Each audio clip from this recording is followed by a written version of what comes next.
ভারতীয় বায়ুসেনার শক্তি প্রদর্শন। কার্যত রাস্তায় নামছে একের পর এক যুদ্ধ বিমান। উত্তরপ্রদেশের শাহজাহানপুরে ভারতের প্রথম night landing airstrip. Ganga expressway, সেখানেই নামছে রাফাল, মিরাজ, জাগুয়ার। বায়ুসেনার একের পর এক অত্যাধুনিক যুদ্ধ বিমান একেবারে রাস্তায় ল্যান্ডিং করবে তারা। গঙ্গা এক্সপ্রেসওয়ে, এই এক্সপ্রেসওয়ে ভারতের প্রথম নাইট ল্যান্ডিং এয়ারস্ট্রিপ।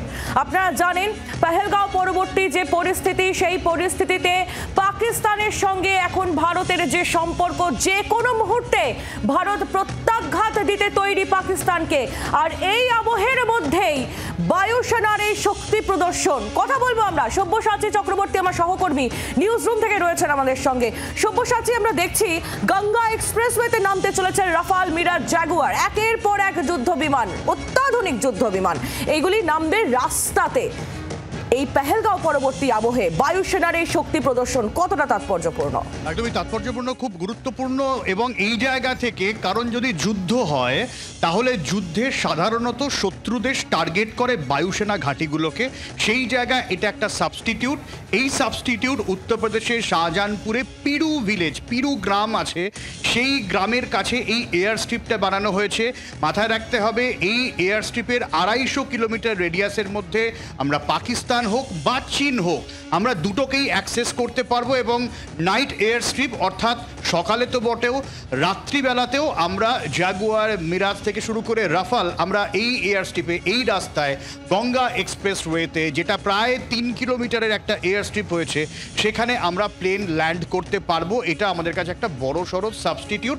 কারণ যুদ্ধ পরিস্থিতিতে সব রকমের পরিস্থিতির জন্য তৈরি থাকতে হয়। সেক্ষেত্রে শুধুমাত্র বায়ুসেনা ঘাঁটিই যে ব্যবহার হয় তা নয়, প্রয়োজনে রাস্তাঘাট ব্যবহার করতে হয়। এবং সেই জায়গা থেকে এই এয়ার স্ট্রিপ অত্যন্ত গুরুত্বপূর্ণ। এই এয়ার স্ট্রিপ আজকে আনুষ্ঠানিক উদ্বোধন হচ্ছে। যোগী আদিত্যনাথ থেকে শুরু করে অন্যান্য প্রশাসনিক কর্তারা রয়েছেন। আজকে আর কিছুক্ষণের মধ্যেই এই 3 যুদ্ধ বিমান সেটা ল্যান্ড করবে এই এয়ার স্ট্রিপে, যেটাকে তুমি বললে যে ফার্স্ট ইন্ডিয়ার নাইট এয়ার স্ট্রিপ বলা হয়। রাত্রিবেলা হোক বা সকালবেলায়, সব রকম সময় এখানে যুদ্ধ বিমান নামতে পারবে। এবং সাধারণভাবে যেরকম গঙ্গা এক্সপ্রেসওয়ে, যমুনা এক্সপ্রেসওয়ে করা হয়েছে, এবং বেশ কয়েকটা এরকম এয়ার স্ট্রিপ যুদ্ধকালীন পরিস্থিতির জন্য ইতিমধ্যেই তৈরি রাখা হচ্ছে। তার মধ্যেই পিরু গ্রামের কাছে এই গঙ্গা এক্সপ্রেসওয়ের ওপর এই এয়ার স্ট্রিপটা। আর কিছুক্ষণের মধ্যেই আনুষ্ঠানিক উদ্বোধন, যেখানে কিছুক্ষণের মধ্যেই আমরা একেবারে সরাসরি জি24 ঘন্টায় এক্সক্লুসিভ লাইভ আপনাদের দেখাবো ওই 3 যুদ্ধ বিমানের ল্যান্ডিং। ফলে খুব স্বাভাবিকভাবেই এটা একটা বড় সড়ো বার্তা, কি চীন কি পাকিস্তানের কাছে ভারত যে কোনো পরিস্থিতির জন্য যে কোনো সময় প্রস্তুত। আহিল, একেবারে সব্যসাচী, তুমি আমাদের সঙ্গে থাকো। এই মুহূর্তে আমাদের সঙ্গে রয়েছেন প্রাক্তন বায়ুসেনা কর্তা, group captain RK Das. Mister Das, আপনাকে স্বাগত জানাই জি24 ঘন্টায়। ক্যাপ্টেন দাস, আমরা যে ছবি দেখতে পাচ্ছি গঙ্গা এক্সপ্রেসওয়ে ছবি, যেটা ভারতের প্রথম নাইট ল্যান্ডিং এয়ার স্ট্রিপ, যেখানে রাফাল, মিরাজ, জাগুয়ারের মতো বায়ুসেনার অত্যাধুনিক বিমান ল্যান্ডিং করতে পারবে। বায়ুসেনার কতটা শক্তি বৃদ্ধি হলো বলে আপনি মনে করছেন?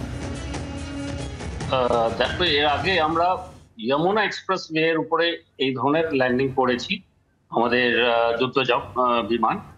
এখন যে আমরা গঙ্গা এক্সপ্রেসওয়ে সাহারানপুরের কাছে যেটা আছে, সেখানে আমরা এই প্র্যাকটিসটা করছি, মহড়া করছি।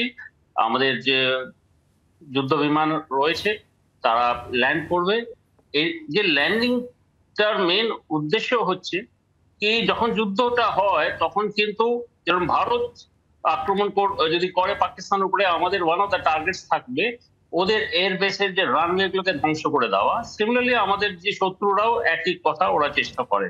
তো যদি রানওয়ে যদি কাজ হয়ে যায়, তখন we should have the contingency কি আমাদের যুদ্ধ জাহাজ এরকম যে সিভিল এক্সপ্রেসওয়ে গুলো রয়েছে, ন্যাশনাল এক্সপ্রেসওয়ে, ওখানে ল্যান্ড করতে পারে।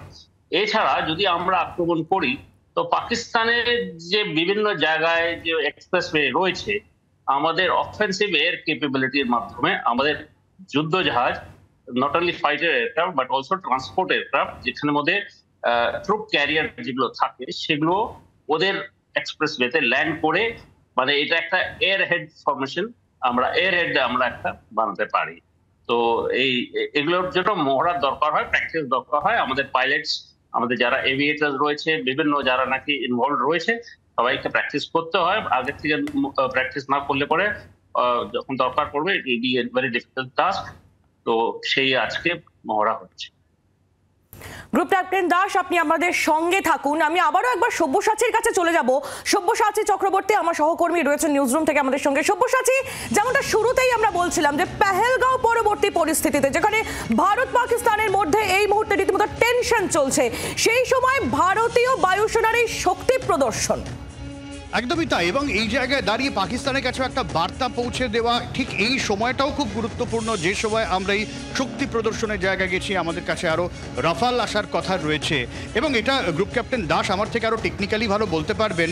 সেই পাইলট ততটা দরো যতটা সে কম স্প্যানের মধ্যে, কম ডিস্ট্যান্সের মধ্যে সে ফ্লাইটটাকে ঠিকঠাকভাবে ল্যান্ড করাতে পারে।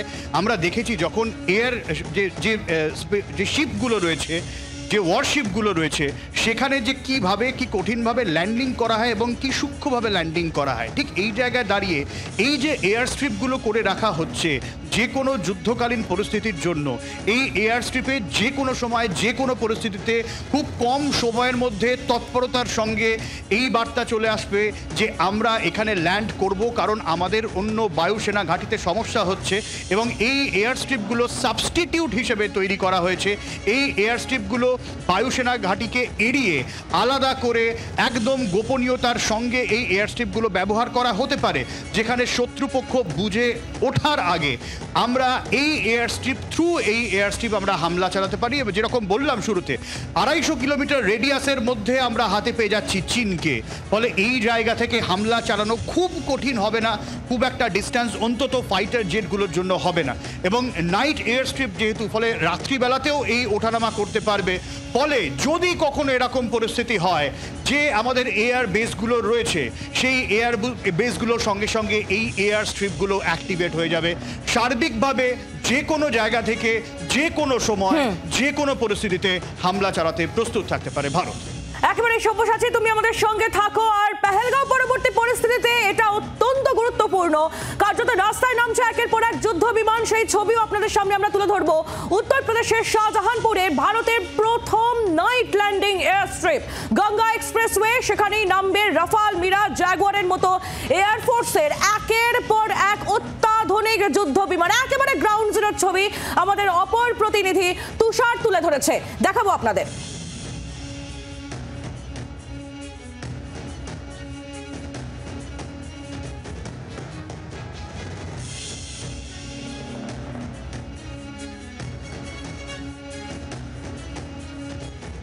অবশ্যই নজর রাখবো। আমি আবারও একবার চলে যাব গ্রুপ ক্যাপ্টেন আর কে দাসের কাছে, আমাদের সঙ্গে রয়েছেন সরাসরি। গ্রুপ ক্যাপ্টেন দাস, আমরা যেটা শুরুতেই বলছিলাম যে এক্সপ্রেসওয়ে, গঙ্গা এক্সপ্রেসওয়ে, সেটা ভারতের প্রথম নাইট ল্যান্ডিং এয়ার স্ট্রিপ। এই নাইট ল্যান্ডিং এয়ার স্ট্রিপটা ভারতীয় বায়ুসেনার জন্য কতটা গুরুত্বপূর্ণ? অনেকটাই গুরুত্বপূর্ণ, কেন কি নট অনলি ডেতে আমাদের ক্যাপাবিলিটি থাকা উচিত, আমাদের রাতের অন্ধকারেও আমাদের এই ধরনের এয়ার স্ট্রিপের মধ্যে ল্যান্ড করার আমাদের ক্যাপাবিলিটি হওয়া উচিত। আর আমাদের pilots need to be oriented এই ধরনের এয়ার স্ট্রিপ আমাদের ল্যান্ড করা, not only as a defensive capability but as an offensive capability also.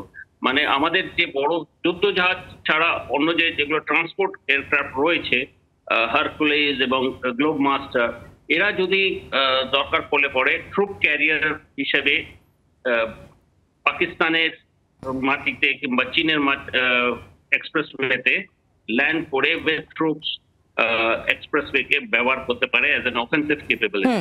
তো আমাদের এই যে মহড়া চলছে, ড্রিলটা চলছে, it is not only for as a defensive capability but also as an offensive capability. বাংলার আওয়াজ, বাঙালির আবেগ, জি 24 ঘন্টা।